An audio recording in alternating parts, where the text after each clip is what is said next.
Again, this is all okay. So There you go. We're live. I guess we're live. Fantastic. If I'm not mistaken, let me. Oh, there you go. Is live now. Perfect. I love when things work out that way. Automatic internet. Is it? I mean, really, it's the bee's knees. This is an example of a banner. Click on banner. So create banner. Okay. I see that. It's a fine example of a banner. Winter. What are the ats that you have? What's that? Plug yourself. We're going to plug yourself first, and then we're going to start doing that. So you can tweet at me at Serene Dread, SERENE DREAD. DREAD. That's it. You can throw an email to Thorn at thornwintervoices.com. I'm always up for collaborations and fun. Winter. Thorn at thornwinter.com. Nope. Thorn at thornwintervoices. Voices.com. Look at you doing the thing. I am so proud of you. Thank you. That means a lot to me. I'm hopeful that works. Again, this is the first time that I'm like using this is the first time I'm using StreamYard. So to those just tuning in, hi, welcome to Catt Chatt. My name is Tom Catt, and with me is my dearest, darlingest 17th ex-husband, Thorn Winter. Hi. And today we're going to talk about what basically we're doing during the quarantine. Me and Thorn became friends because of, I think it was Bloombox Studios, wasn't it? Through Stephen Bloom, yeah. Through Stephen Bloom. So to those unaware, Steve Bloom is a relatively famous original animation voiceover actor who has his own online classes. And I decided to partake of them. And there's a humongous community, I guess, as there should be. Lots of good people. The best people, only the best people. But yeah, and there's a big community for them, and I am a part of that, I guess. And I had noticed that Thorn had a podcast originally titled the Acadian Irregulars. Yep, that is how it's pronounced. Yep. Yes. Yep, the Acadian Irregulars. It's an improv group that we just get together to practice and rehearse and play some games, shut down the conscious mind, open up the subconscious mind, and have fun, get some laughs. Okay, I'm so sorry because don't be sorry to me. No. I want to be able to like read the comments, and I'm trying to. We can read comments. We can read comments. Live viewer comments show up on StreamYard. This is an example. Click on a comment to show it on screen. Can't post comments to Facebook profiles. I know that much. Again, I apologize ahead of time. This is something completely and totally new to me. This is the first time I'm using StreamYard, so bear with me. It's exciting. He's more excited than I am. I'm terrified. I'm always excited. Yeah, so all right, so I'm on the page now. I'm going to play that just without any volume on the video, just so I can like keep up with the comments over here and what's going on over yonder. So I am the height of professionalism. But yeah, so me and Thorn met through Bloombox Studios, and it's been a match made in heaven, really.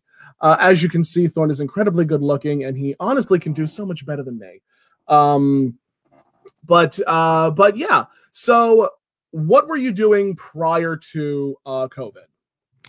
Well, interestingly enough, my kids had a couple of bouts of illness prior to COVID that had more or less caused me to have to be home anyway. My wife is an art teacher. She teaches art at a middle school, and so she really likes her job. I'm a business guy. I do my own stuff. An entrepreneur, I believe, is the word that they use. Entrepreneur, yes. So it's easier for me to take off when we need and than to go make the money when I can. So I was taking off, and when COVID came around, I, just things at first didn't change right away, but then it became evident that I was not going to be returning to business as usual, so to speak. Yeah. So I shut down the businesses that I was running that were that involved social interactions. Yeah. I have my oldest daughter has some compromised neurology already, and so we were very careful because of some of the after effects or whatever it is they call those things from COVID-19. So we really been playing it extra safe. So I just decided to become a stay-at-home dad. Not my first time to either. I played that role for a year already once before, so it wasn't anything too new. My wife ended up working from home, and then my daughter had all of her special education services and all that stuff in our house. So we were doing that over an iPad. So that was my day, was educating and helping with my daughter while taking care of my other two daughters. Yes. That's about that. And then, like I say, that was the start of COVID there, and we moved on from there. Yes. I still live at home. My story is not nearly as dramatic as yours. I was working retail, and that's pretty dramatic at times. I worked in retail. It is hell on earth. I was a Blockbuster employee before they closed down. I have a shirt. Thorn, darling, you're showing your age. I always show my age. Do you see this? Yes, and there's no hiding it.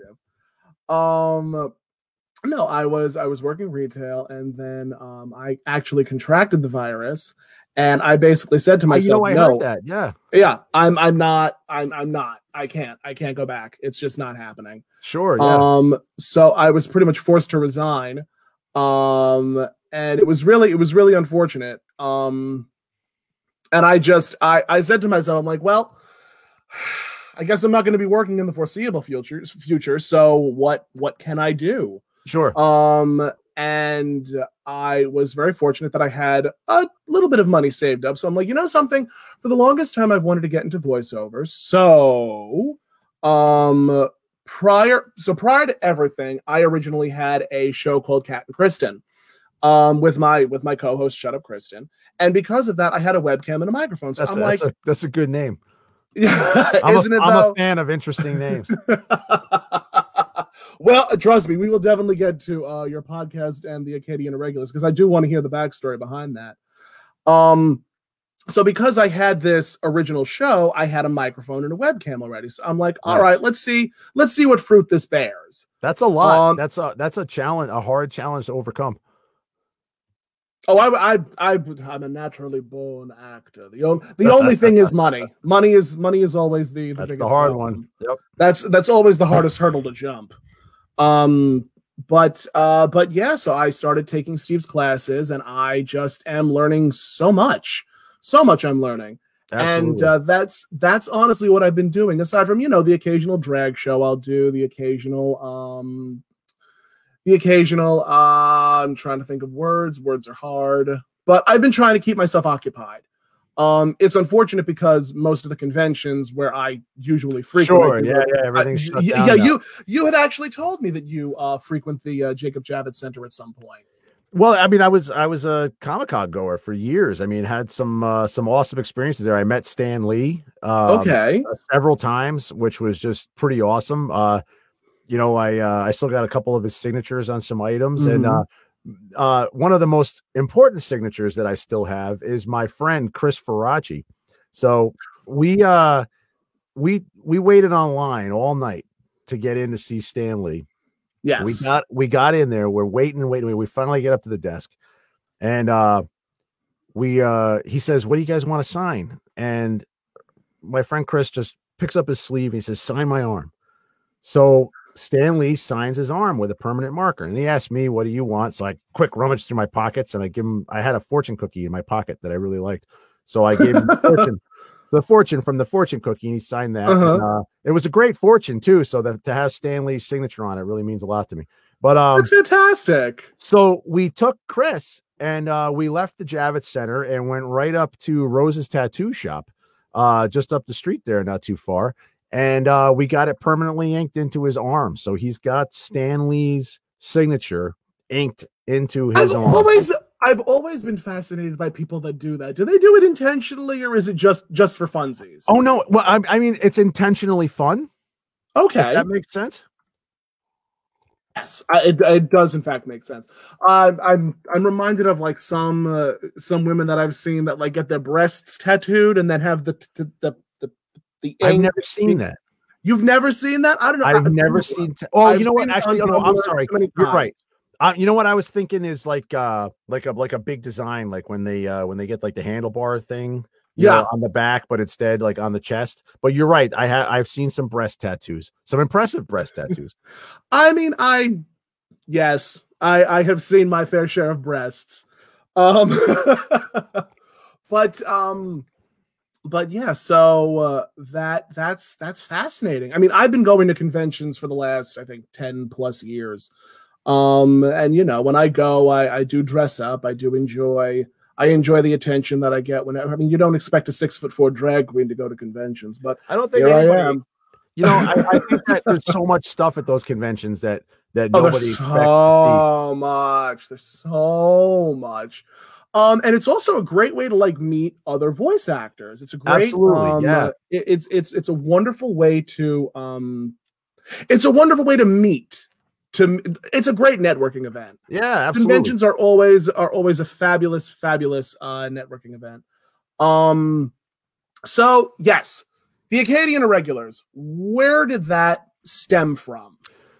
Okay, well, so right after I made the decision that I wasn't going to be able to work, my wife and I realized that we, in fact, needed me to still make some money.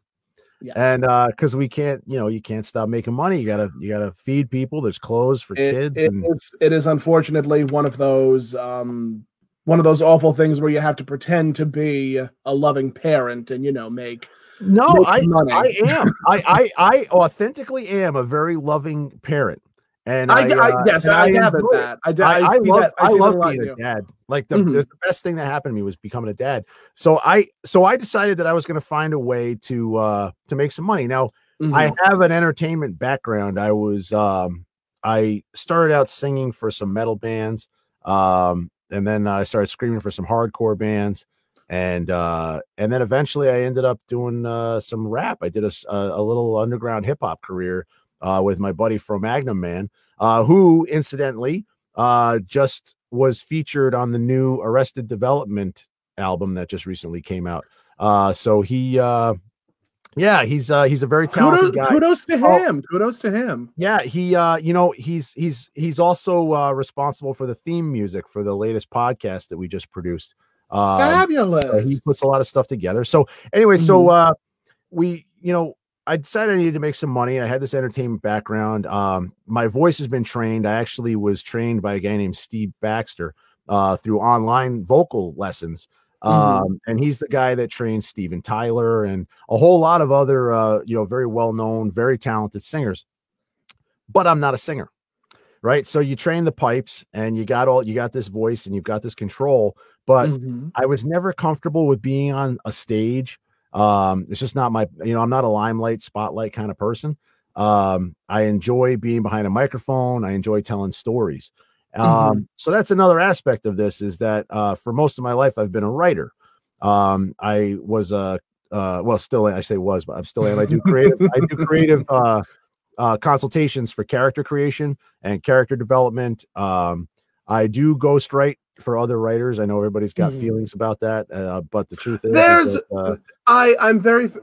a friend of mine named Alana Leilani. She also ghostwrites, and she's a wonderful human being. I don't understand the reason why people have such like hurt feelings about ghostwriting, but I'm not familiar with the writing community. I get it. I do get it. Everybody thinks it's inauthentic and whatnot, but the thing that I always try to tell not only my clients, but critics of the ghostwriting world is that everybody's got a story to tell. And it's not always easy to get that story out. So, but telling your story, even if it's a fictional story that you're making up, that's still part of your therapy, right? That's still getting that tale out there. And it's so important in story writing. So, you know, to help somebody write their story, or to actually sit with them and say, hey, you know, give me the bare bones here, and then I'll write it for you. All that is, you know, you're like a doctor or a psychologist at that point, right? You're helping this person interpret their own path. So this writing career, you know, gives me a lot of storytelling background. So I thought that I would step out of the shadows and start writing my own stories and putting my name on my own stories. So I not only started doing that, but I figured, you know what, let me read these for a podcast. I'll create audiobooks and I'll create a podcast, and I will tell my own stories. And then that turned into me not having enough time to write enough stories to publish an awesome show, right? Yeah. So what I ended up starting to do was to take public domain stories, you know, anything I could find in the public domain, and then I figured I better pick a genre. You know, I took a fast podcasting course and learned that you really got to nail your niche market. So I picked weird fiction because it's something I love. It's something that I love to read. I love to write it. It's my favorite stuff to work in. In fact, I've been working predominantly in weird fiction now for a very long time. So I would do these public domain stories and read them as audiobooks. Then one day I went into my studio and I sat down to start working, and this advertisement popped up on my screen for Stephen Bloom. And I swear that we're not trying to plug Stephen Bloom's educational courses, but I will say it is the link between the two of us. Yeah, so you know, it's super. He's super inspirational. He's very inspirational, you know, and you know, to even just to like sit with a guy for a minute who years back I was watching Cowboy Bebop on TV, and so many other characters that he's played. You know, you watch the Transformers and you hear that signature voice, right? You hear, you know when it's Steve Bloom. You know? And so I was like, yeah, you know what? I'm gonna give this a shot. So I got on there, and then I started chatting with some people, and the big complaint that everybody had with not, you know, with anything in particular was just that everybody was having a hard time getting together to do some practice. And here we're being taught that the best way to practice is to do these improvs and, you know, be part of an improv group. But then with the pandemic being on, you can't go to a theater and join an improv group. So I thought, hey, you know what? I'm going to use a Zoom meetup. I'm going to pull everybody together and let's do some improv. And I've got a bit of an improv background, and also it's not too different from writing, from authoring stories. Yeah, because you're doing the same thing. You're becoming a character, and then you're carrying out the actions of that character. You know, in one sense, you're doing it on paper or on a laptop or whatever it is you're using. In the other sense, you're doing it on stage and you're physically manifesting these things. And, you know, one of the things that I used to do as a writer was I'd put up a camera for when I was writing. And so that when I would become a character, I would interview myself as the character. Right. So I'd write out a bunch of questions in advance as though I was, you know, a reporter. Yeah, as if you were that reporter reporting on that. About to interview that character. And then I'd put a camera on myself, and I would sit in front of my computer and I'd answer the questions and slowly let myself become the character. Right. These evil, malevolent murderers for these stories. And, positively disassociative. I appreciate that. I appreciate that level of method acting. You can't. Yes. Well, that's what this form of writing is. I mean, I'm a big fan of Jim Frey. Excuse me one moment. Water break. Go right ahead. I don't have one because I hate myself. So I'm a big fan of this guy Jim Frey, who wrote a series of books. It was originally, his first one was called How to Write a Damn Good Novel, and then it just broke out from there. But you know, the guy really breaks down writing into a technical exercise, but without draining the emotion out of it, and still keeping it as an emotional practice and a therapeutic release, because that's what we're trying to do with these stories. And you know, we want to show people our pain and how we dealt with it, or our challenges and how we dealt with them, so that they can then apply that to their life. And when they hit that challenge, they can then make that decision for themselves. So so I had this storytelling background. I had some acting background, some improv background. I had the musical stage background, all that stuff. And I thought, you know what, let's just go for it. So I I dipped back into my Second City books and started pulling out everything that I could. And we just pulled a group together, and you were one of the first people to show up. Naturally, I mean, if there's a place to be, I'm there. It was a good place. It's a good place. It still is a good place to be. And what I'll tell you is anybody that wants to come and swing by, we've gotten to the point now. I got two other coaches now, Terry and Jay. You have Terry and Jay. Yep, they've taken on Wednesday and Thursday nights. So I like to have a couple of different perspectives that are leading the group. I like to think of us as a flock of ducks, and we can keep popping out and rotating. And then I've taken every other night from 6 to 8. So right now, I am recording a show on Sundays, a regular show. And then that's live from the darkness. Yes, that's live from the darkness. I actually just got done recording episode 2. Plug it. Talk about it. Live from the darkness. One of the greatest shows to ever grace the world or any other. So seriously though, livefromthedarkness.com. In it, I play Randy Aspinwall, who is the great grand nephew of Randolph Carter, who in H.P. Lovecraft's stories, Randolph Carter is this amazing sorcerer who uses a silver key to travel through all these different worlds. And if you haven't experienced H.P. Lovecraft's Randolph Carter series, you need to treat yourself to that. Did not hydrate enough today, and I've also it's completely about one of the reasons why he's constantly hydrating is because he did record before getting into it with me. I've been screaming for about 2 hours now. Yeah, it sounds about right. So you said live from the darkness No, just .com, live from the darkness, and we're on every platform. I mean, we're on Apple Podcasts, we're on Google Podcasts, we're on Stitcher, we're on Pocket Casts, we're on Amazon. Anywhere you'll find podcasts, you will find the darkness.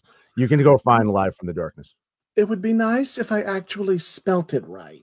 It's .com, not .com. Aha. I know words. Words are hard. It's completely and totally fine.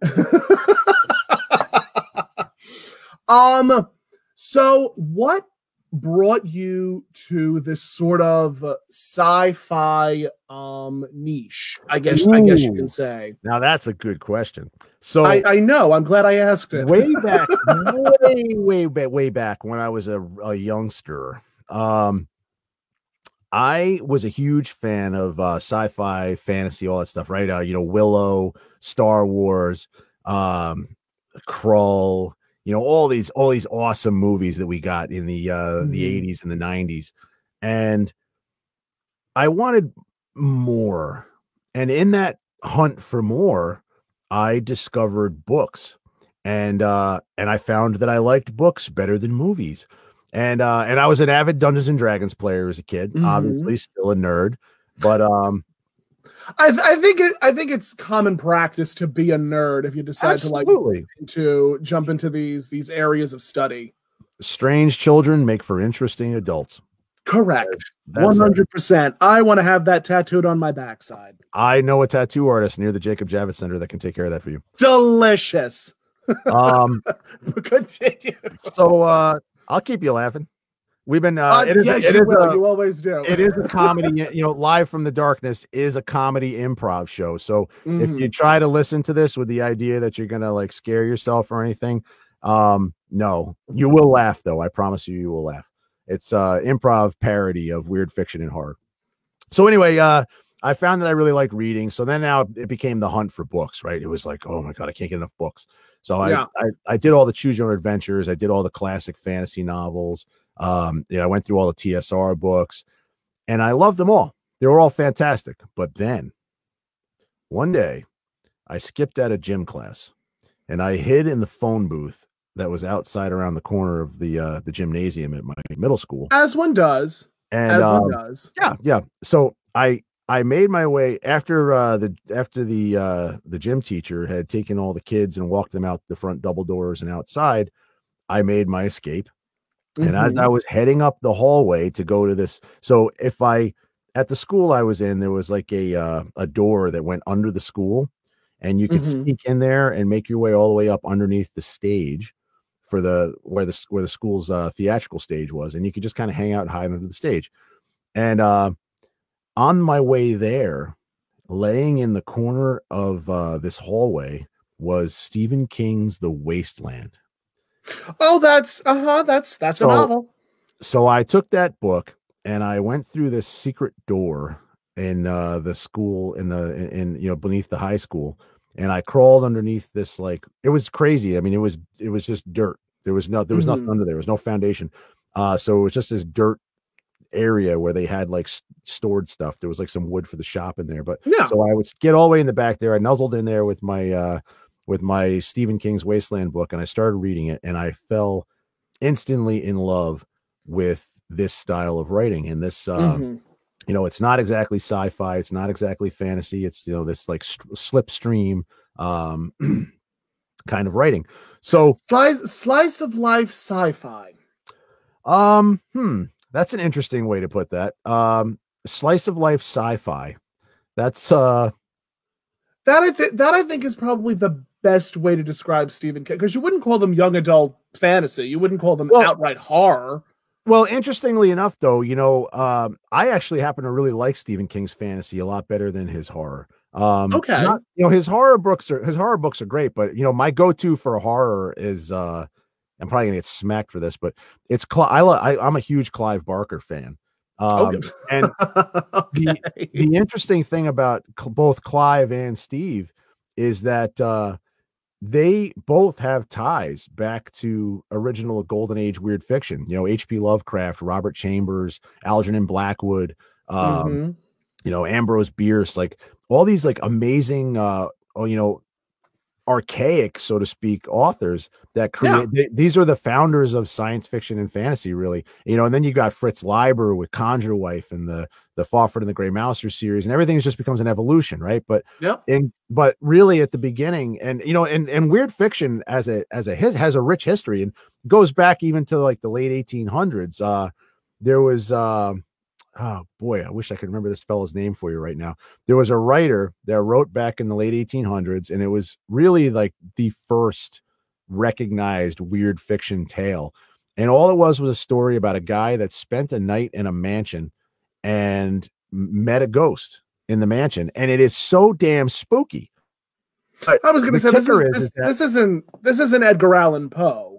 No. I was going to say that doesn't sound like his. I mean, it sounds like his motif, but I don't think he wrote a story. Sir Walter something or other. You know what? I could probably look it up for you real quick. Hold on. sometimes we have the internet at our fingertips. Yeah, I just realized I got I'm going to challenge myself to find it in my own brain. The story was called The Tapestry Chamber. Oh, yeah, I had it right. It's Sir Walter Scott. So okay. So this guy, Sir Walter Scott, was an English writer. And in this story, The Tapestry Chamber, this guy, this English soldier comes back from fighting the Revolutionary War. And now, so this is from the English perspective. And in his mind, he just basically came back from like, an overseas battle against a bunch of upstarts that, that were fighting against his country. So this guy comes back and he goes to visit an old friend of his who's become a lord of a manor now. And so he stays the night in this lord's house, and in the night, I'll tell the story the way Randolph does. Walter, I mean, I was just playing Randolph. That was the character stuck in my head. You're still in there. I get it. You're still in there. So Walter tells it, he goes to bed and then he wakes up the next morning and he goes to meet with the Lord, and everybody can see that he's troubled. So the Lord of the manor comes to him and says, "Hey, what's going on here? What's the matter with you?" And so he tells him the ghost story. So when you experience the ghost in this tale, you're not even experiencing it as it happened, right? He's retelling the tale, but it's still creepy as hell. The first time I read this story, I was in a garage. I used to read in dark spaces all the time, right? I was always escaping adults. I was always running away from my parents, my teachers, whatever, to go and read a book. And so I remember like being in this like dark garage, and huddled in the corner reading this book and getting so freaking creeped out. And so anyway, if you read this book, do it in a, light one candle, just enough to read now. Or do it on your Kindle, or read it on your Kindle. But I'll get right on that, Thorn. Spookiness. But the interesting thing about this story, though, and the interesting thing about all weird fiction is that it's such a commentary on current events of a period. So here, this guy, Sir Walter Scott, the commentary he's making here is about how this soldier was just away fighting this war, and he comes home and he's put in this position where he's in this haunted room, and then he has to explain it to this guy the next morning, and then you come to find out the lord of the manor says to him, "Oh, I actually knew that the room was haunted, but I needed to prove it. And you're the bravest guy I know, so I figured I'd put you in there." So it's like this real, like, hoity-toity, like this is like this man of privilege who took this war veteran and said, "Hey, screw you, buddy. I don't care if the ghost gets you, but I got to find out if this house is haunted, because if it is, I got to board it up. But if it isn't, I've just gained a guest room." And so one of my favorites. I mean, any type of art comes in many different forms, and I feel like all forms of art are social commentaries.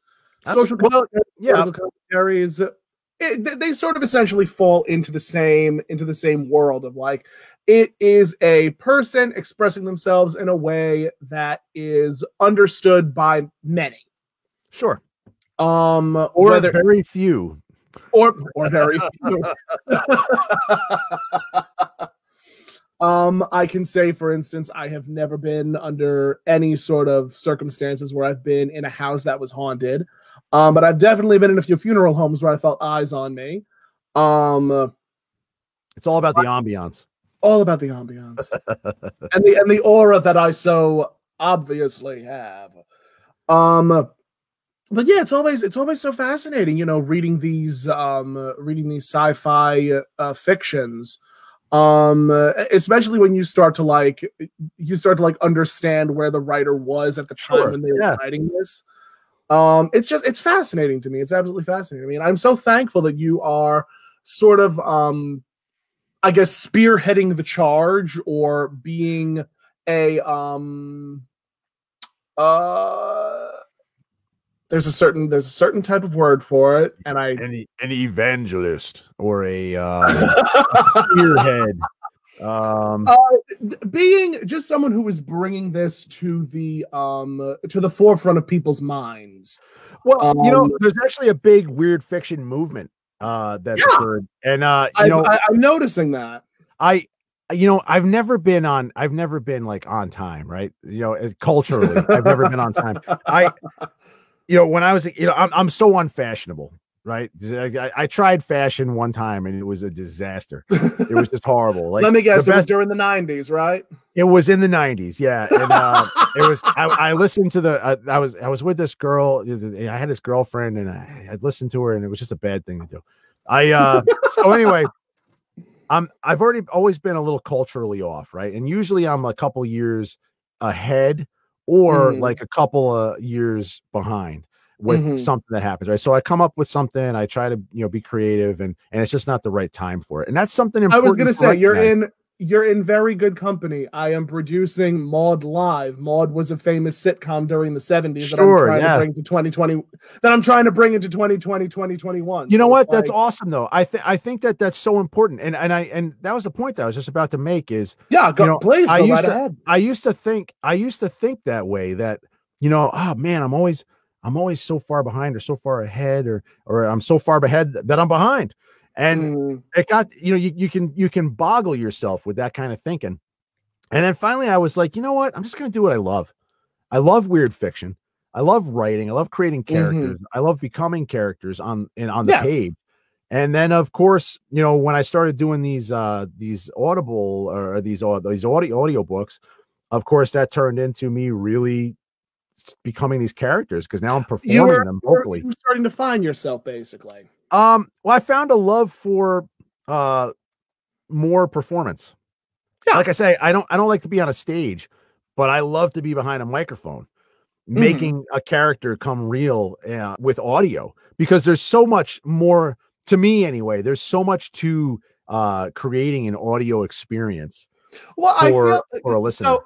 Yes, I definitely agree. There is more in the voice than there is in the physicality, because in the voice you have to perform the physicality. You have to still. Oh, sure, yeah. No, I'm very physical. I that's why Yeah. I got to build a new studio, because sometimes when I'm like, letting out some like murder scene or something, I'm like, ow, and it's not good. Yep. Me too, honestly. I murder so much. Grr. I have a sign outside of this thing that warns people, because I have no idea what's going on outside of here. I walked out of here the other day and there was a bear just hanging out outside. And because I work at night a lot, right? I work at night. What was his name? Is he single? I'll get his number. I'll let him know I got a friend.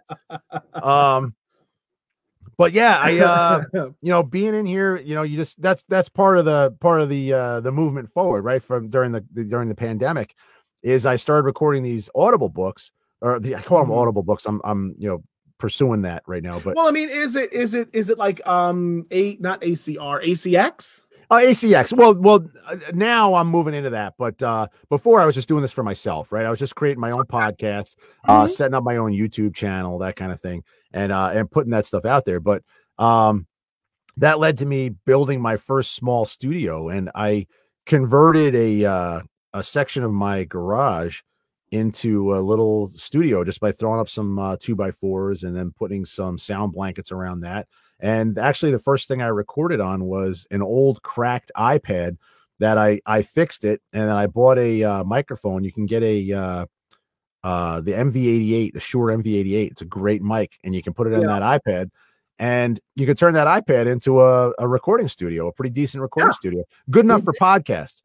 So I was recording stuff into that, and then not too long after that, I decided I needed to improve my quality, so I took out a small loan. I sold off all the stock that I had, and put it all into stuff like this, and a nice laptop and some good recording equipment.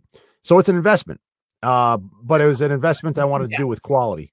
And then from there, like, we were talking about, I got onto Boombox Studios. I subscribed to the membership for a bit, which was interesting. And, I learned a lot of things, and it's put me in contact with some interesting people. I just was in an email with Bob Bergen the other day, and he's such a great guy, and he's got such great advice for the industry. He's such a wonderful individial. Yeah. Very intelligent, wickedly intelligent, and very dry. But also very compassionate, though, like very ready to reach down and help people up. So honestly, that community, like, I can't talk about it enough. It's it's not even necessarily just the information. The information is great, but it's you can find information anywhere. What you can't find anywhere is a good community. And there's a good community that they built there. And then also having the having those celebrities get together for the Zoom meets. That really can be very informative for folks. So definitely. And that's pretty much how I spent the pandemic, is just giving myself a crash course in converting my voice into more for voice acting rather than singing. And I'm lucky. I got a very versatile set of chords. I can get way up high, I can go way down low, I can move things around a lot. So just playing with that is a lot of fun. It's funny you say that. Me and Eric Horowitz, who I think is also a friend of yours, like him and I were speaking about. Who was that? We just I think the Zoom just like blurbed out, or whatever it is we're on here. The SteamYard, it just blurred for a second. What was the name you said? Eric Horowitz. Oh yeah, Eric. Yeah. Yes, Eric. He actually has a question for me to ask you, which we'll get to in just a moment. Sure. But him and I have spoken about like playing with the different ways that a voice can be manipulated. Oh yeah, it's awesome. Through the musicality of it, the cadence, the timbre, and I was even telling this to Eric. Like there's so much that one voice can do where you don't have to worry about accents. You can just worry about what your normal voice can do.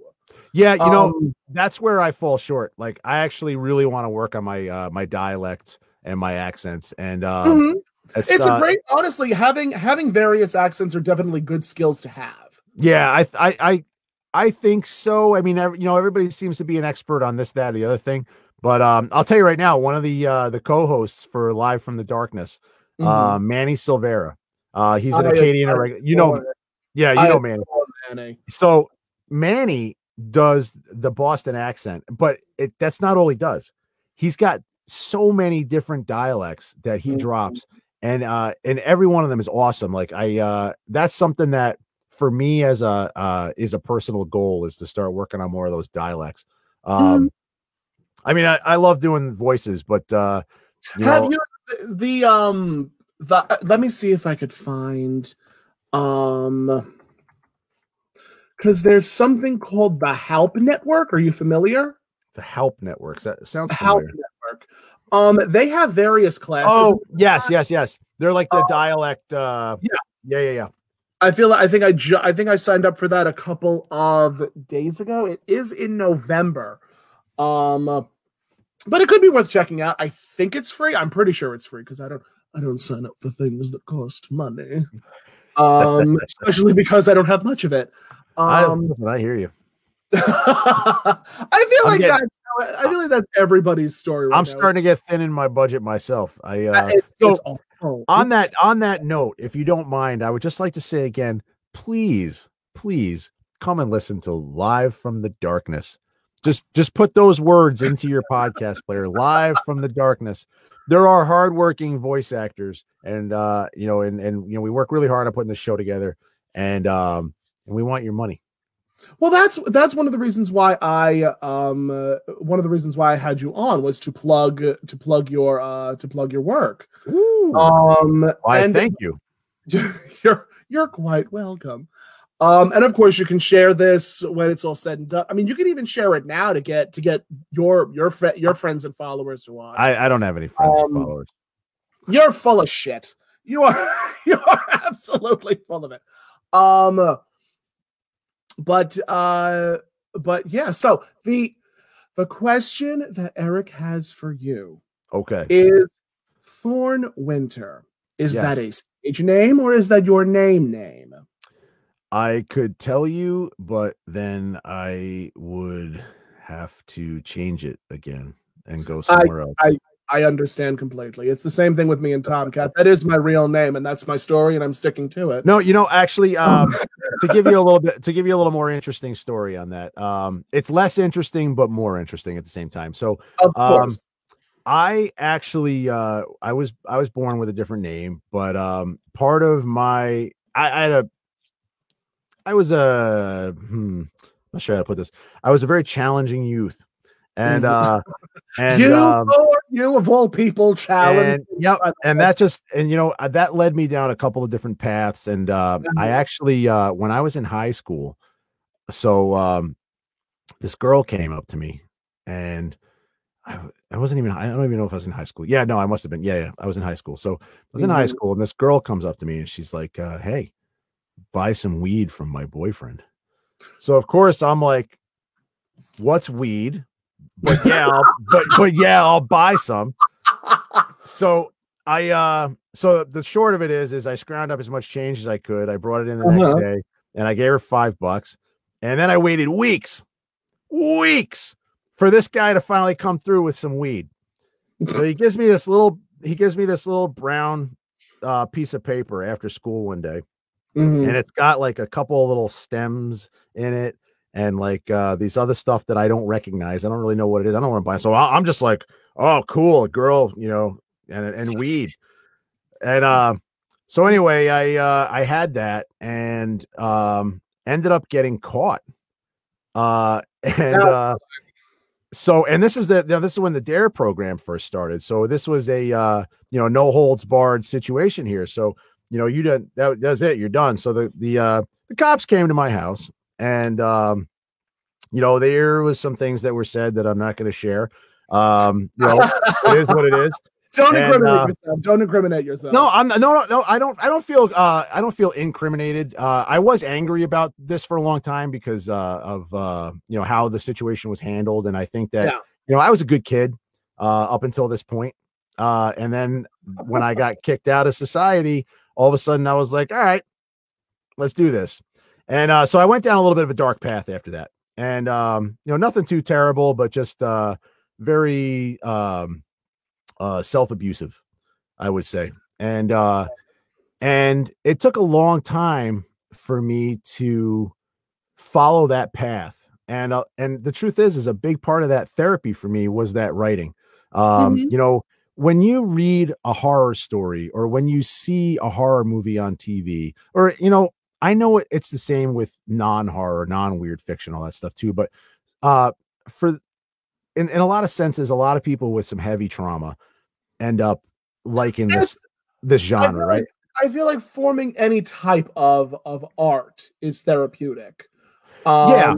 I know several people who are painters that paint to make themselves feel better. I know people who are seamstresses and tailors that create these gorgeous outfits, and it's therapeutic for them.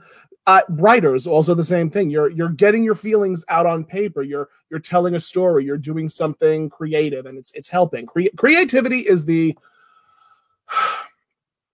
meditation. It is. Creativity is so wonderful, and I just want so many more people to be creative, to like reach deep down into their souls and say, okay, I want to do something creative. Yeah, you know what? I agree with you. And that was actually what turned this therapy for me into a business, was that so I got really into horror writing, dark fantasy, weird fiction, all that kind of stuff, because it was, well, for lack of a better term, it was considered evil. And so I wanted to, dig deep and find out what's so wrong with me that they had to kick me out. Right. And so that's the questions that we ask ourselves. What's so wrong with me? Right.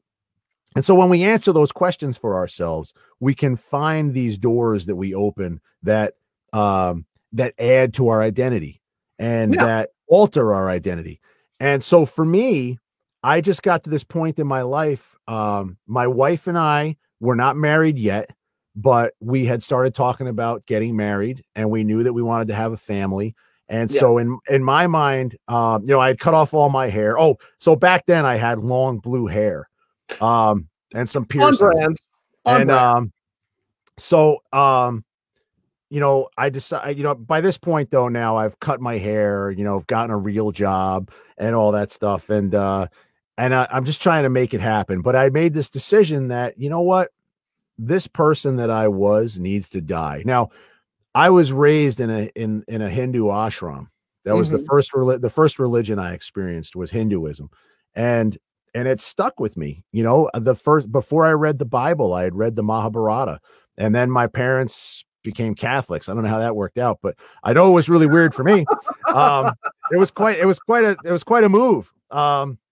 But I mean, during the 70s and 80s, no one knew what the hell they were practicing. But there was, as stressful as that might be, there's actually a certain quality to it that made me feel a little bit like a bonsai tree at times. But by the same token, though, I think that again, those strange childhoods make for interesting adults. And so anyway, I got to this point where I just decided that the guy I was needed to die, and I needed to become somebody that was going to be a really great husband and a really great father. And so I said to my wife to be, we're going to get married. What do you want our name to be?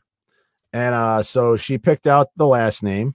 And then when I was trying to figure this, and I was also, I'm not going to go into details on this, but at the time I was really going through some heavy troubles with my father. Some serious identity crisis issues with my dad. And the legitimacy of me being his son, in fact, had been brought into question. So it's always fun to put a son through. Well, I think that I don't think it was anything that he meant to do. There's a lot of history there that gives me a lot of compassion for my dad. Of course. And I've always felt that way, that you got to always leave the door open no matter what. I was gonna say they're seeing your parents, and then they're seeing your parents as human beings. Sure, absolutely. They're Absolutely. They're more than just mom and dad. They're they're human people. beings outside of those roles, and they've got their own set of traumas and experiences. Yep, absolutely. But so I'd gone through this. I was in a really weird place, but I knew that it was a place that I wanted to grow from and not sink deeper into. And I was really writing a lot at the time, and dark, deep, morbid stuff. Like I was writing for a lot of like very small press magazines at the time. And I read some of the stories I wrote back then now. And I'm even sometimes shocked by the things that I wrote. But anyway, so my wife picked our last name. And then I thought, I really got to come up with a name. We went through a couple of choices. I gave her some options on what my new name would be. And we were coming up blank. So she had picked Winter. And I just kind of went for a walk one day. I was going to get kindling for our wood stove so I can get a fire going. So I was in the woods. It was the middle of winter time, and I was just wandering. And I had gotten pretty far, and it was late at night. It was a full moon. It was I could see.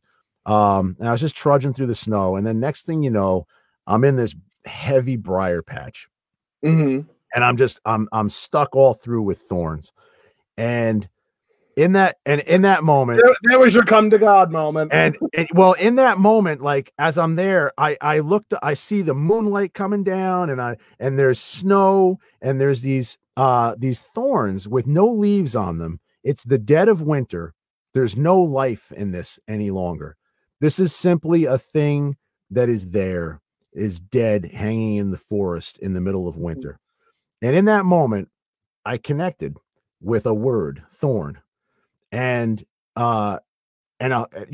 flashes of stories and movies and everything, flashes goes through the mind. And I just decided in that moment that my name was going to be Thorn. And from thenceforth it was, and it was I'm going to tell you, it's quite a trip to change your name. People don't realize, or they do. It is. Oh, it is. I have many friends who are trans. I have many friends who are just ready to change their name because they are severing ties from their families. I myself have looked up changing my name from what it is to Tomcat, and it's a process. It is a process that requires a lot of money and a lot of patience. The money, the patience, and the paperwork was actually the easy part, but I'll tell you the disconnection. And this is what I was seeking.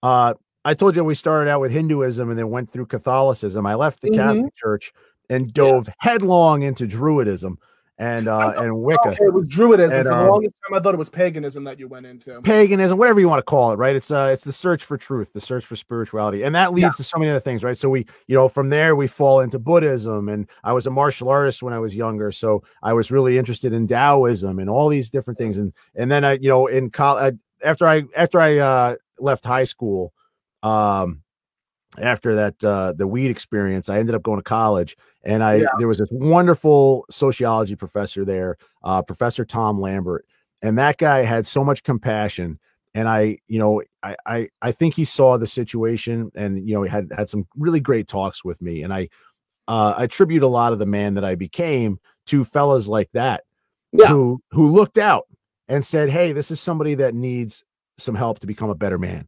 And so those are the things that you remember. That's the stuff that sticks with you, right? So, but I remember in his class, learning about Zoroastrianism, and then that, and then from religion, all of a sudden the philosophers open up, and Nietzsche, and that's a whole nother can of fish. Yeah, and that just goes on into modern philosophers. One of my best friend from my childhood now is a professor of philosophy out in Indiana. And I'm constantly trying to get him to send me his papers, but I'm a civilian, so You'll get it eventually. I have faith. I have faith. That is Eric. I hope that your I hope that your thirst has been quenched. That was a good question, and it led to a lot.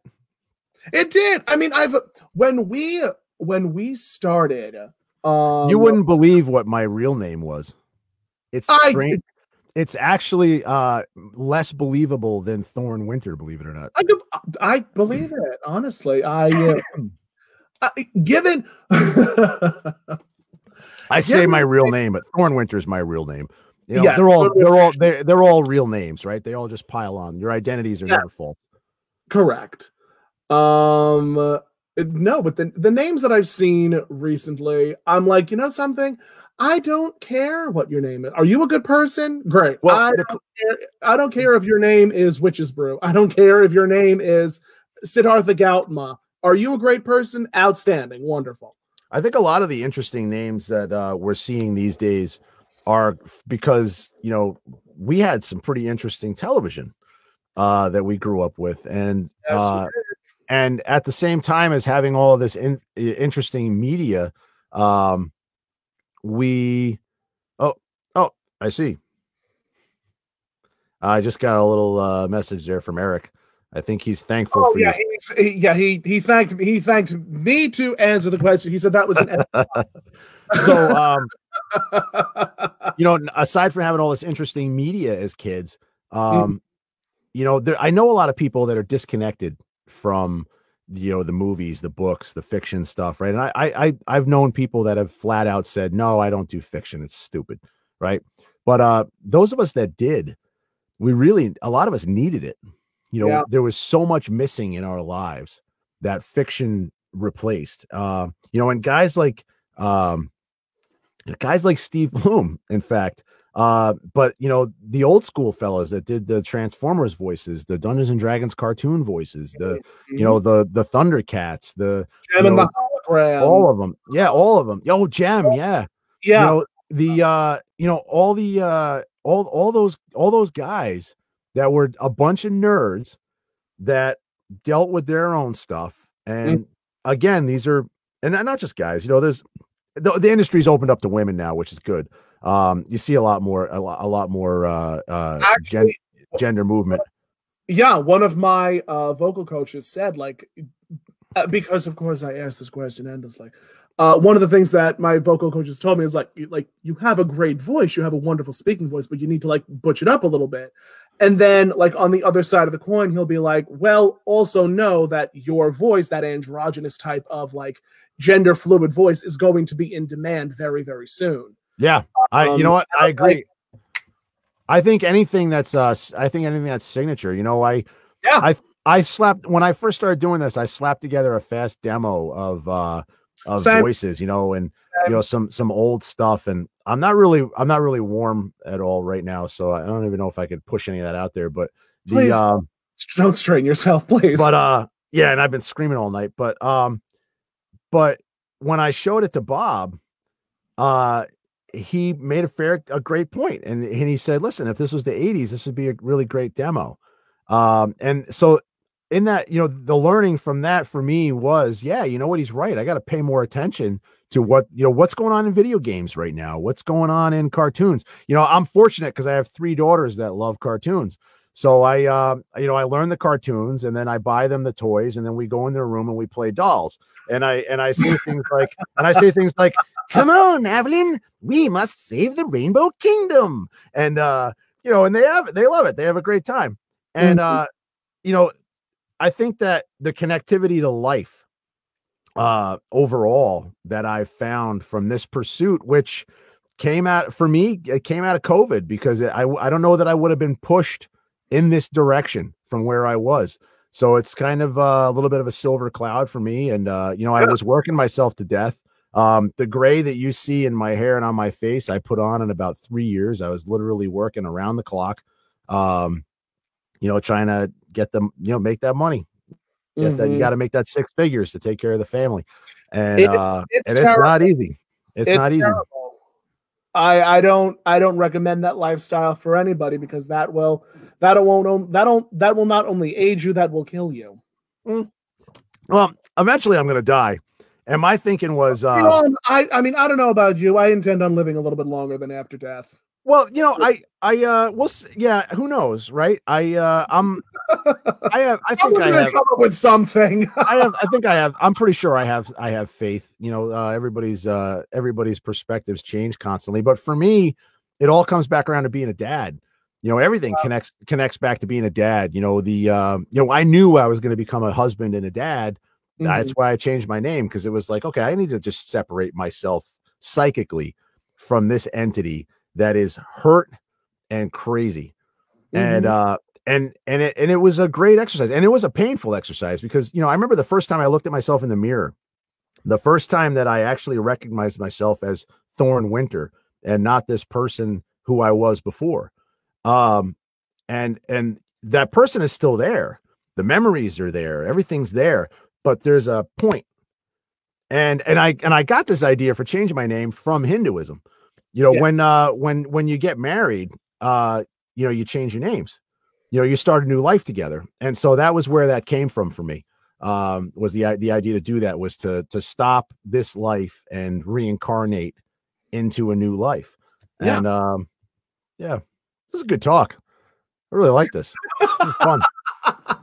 I mean, probably some people out there that are learning things about me that they may not have expected to learn tonight, but it's just what it is. I'm a firm believer in that everyone has a story and everyone should have the opportunity to tell it. Yeah. I am thankful that you have decided to join me on this adventure. I would love to have you again at some point. I was excited. Absolutely. Yeah. Anytime you got a topic. I have thoughts that pour out of my mind like waterfalls. I told my wife, I said, you know, I have a meeting with I talked to a friend of yours today. I talked to Ran and Klein. My baby. Yeah, he's adorable. He's gonna come be a guest on Live from the Darkness for us. And hopefully you will one day too. I will promise I'll be there. We'll get you over there. But so I had all this stuff lined up. You know, I had a meeting with Rannon, and then from there we had to go right into the session to get recorded. And this has been a grueling episode to record. We had a couple of challenges that hit us that we had to work around. But you know, you do it, you push forward. The show must go on. So, and then after that, I wanted to make sure I was here on time. And so when my wife got home from work today, I said, I have a very busy night. I'm basically going to be talking for about 6 hours straight. And so I just need a moment to drink a bunch of water. And all she said to me was, "Oh, that's perfect. That's what you like to do." And that was that. Isn't that a moment of gratuity where you just have to look back and say, wow, you're right? Yeah, no, she is. But I love to talk. I love chatting, especially about like deep stuff and like good stuff. You know, like I think people talk about shallow things too often. You know, they just pass things off. Nobody wants to open themselves up. I talk about my looks all the time, and everybody loves when I talk about me. But there's depth in that. Yes. There's depth there. There's a lot of depth in there. There's challenges, and there's battles, and there's overcoming. And that's what people need, is they need to see those challenges and those battles. I mean, listen, we both have overcome an awful lot in our time. And it's important to, you know, pay homage to those hardships that we've had to overcome and endure, because they formed us into the people that we are today. Well, you know what? All that negative stuff, exactly. That makes you who you are, you know, and everything that you look back on that was the worst thing that happened to you is the best thing that happened to you, because, you know, I am unstoppable. You know, it doesn't matter what my family needs. It's going to happen. You know, it doesn't matter what this show needs. It's going to happen. You know, I have a team of actors now that I'm working with that are family now. And they're, you know, whatever's got to happen. Oh, your computer broke down. I'm going to ship you my iPad. Take it. Get that. Let's get this show done. You know, where, which is another part of COVID, right? We never would have reached out to each other this way across Zoom. There are so many. So because I go to conventions a lot, and this will be the last thing that we discuss before we wrap this baby up. When I go to a lot of conventions, so I go to conventions in Maryland, Chicago, where else? The city, obviously. And when you go to all of these places, you meet so many people from so many different areas. Yeah. And because of COVID, you realize just how far these people live. And it's wonderful because in the voiceover community, like one of my very good friends, Marcus, who is my Walter in the Maud Live, he lives in California. Yeah. But I wouldn't have met him had it not been for voiceover. Yeah. And it's just always fascinating and fabulous to like meet these new individuals from different places. Yeah. But do you have any parting words before we close? Parting words? No, I think we did pretty well. I think the only thing I'd say is thanks for having. I say thank you for having me on. You're very welcome. This was a lot of fun. It's like you're right. It was a really relaxed, easy conversation. I like your format. I did not want there to be any type of pretense. I wanted it to just be two people talking about what they love. You know what? It's great late night conversation. You know, you get you usually hear these conversations at like 3, 4 in the morning when you're talking about him. Yeah, and people are usually not totally sober. And people aren't sober. I'm high on life, darling. I feel that. I feel that. But I thank you so much for having. I thank you so much for being and coming onto the show and being my first victim. If you want to follow Thorn, you can follow him at Serene Dread. You can email him. He loves collaborating at his email provided below. And you can find him at livefromthedarkness.com on all platforms. My name is Tomcat. You can always follow me on that. Tomcat everywhere. And I'll see you next week. Ciao meow for now, guys. Bye.